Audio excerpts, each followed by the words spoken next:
Okay, so this is a 95 Dodge Ram 2500 Cummins update, the silver truck.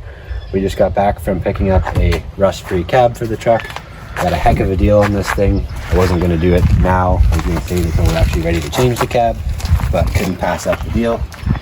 It does have a couple of dents in it, but there's no rot in the rockers or the cab corners or the floor. So we do need to put a back window in it. So we'll just cut that out for now. $1,000 we paid for this. One of these cabs from any other rust-free place is $2,000 or even $2,500. And doesn't come with doors usually or interior, which this does have some interior present. Not that we'll use it. Maybe we'll, maybe won't. Might use the back bench seat. Yeah, the back seat's like mint. And it's got a nice Chrysler stereo in there. Yeah, which has value. It still works. It's got even the fog lights, which the silver truck doesn't even have. Yeah. And the door panels and the interior, the headliner's like mint somehow. Yeah, that's It's even got the sunglasses pocket. That's pretty good, considering really the good. headliner in yours is like hanging down. Yeah, the headliner in this other one is not very good. So we did pretty well, I think. You can't really beat $1,000 for what we've got here. And so the plan probably towards the fall when I'm done school for the year and I'm working is we can get the process started on putting this new cab on the silver truck, taking off the rusty one and getting it ready to go on the road probably first thing in the spring, so that then the blue truck can come off the road and we can start the restoration on that.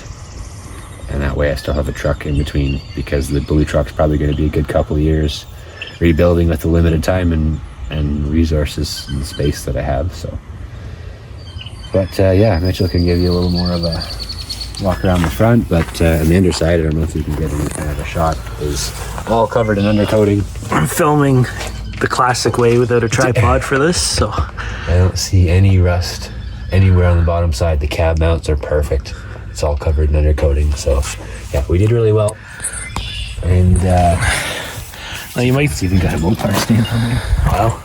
Now you might say it's black and the other rest of the truck is silver, but that doesn't really matter. That's fine. And it is a 1500 cab, but that also doesn't matter.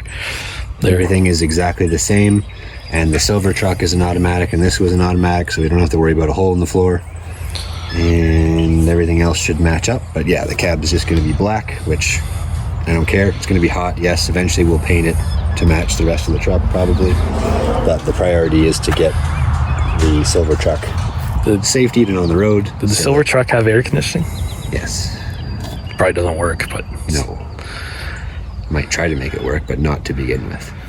This one, for some reason, on the windshield, it says no AC, but yet it's got the AC. It's got an AC dial in the... It's got the AC pipes. Maybe just by no AC it means it didn't work.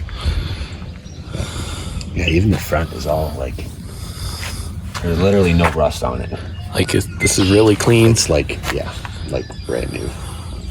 So yeah. So yeah, we're gonna be into a lot of fun to change the cab, but we're off to a really good start with a nice clean cab to work with. So yeah, slam that subscribe button, hit that like button, and stay tuned for more videos on the silver and 1995 Dodge Ram 2500 Cummins automatic project. Yeah, and hit the bell so that you actually know when we finally get going on this project again. Yes, because as you guys probably know by now, we have more projects than we can handle. More projects than time, money, and resources. Anyway, see you guys in the next one. Peace.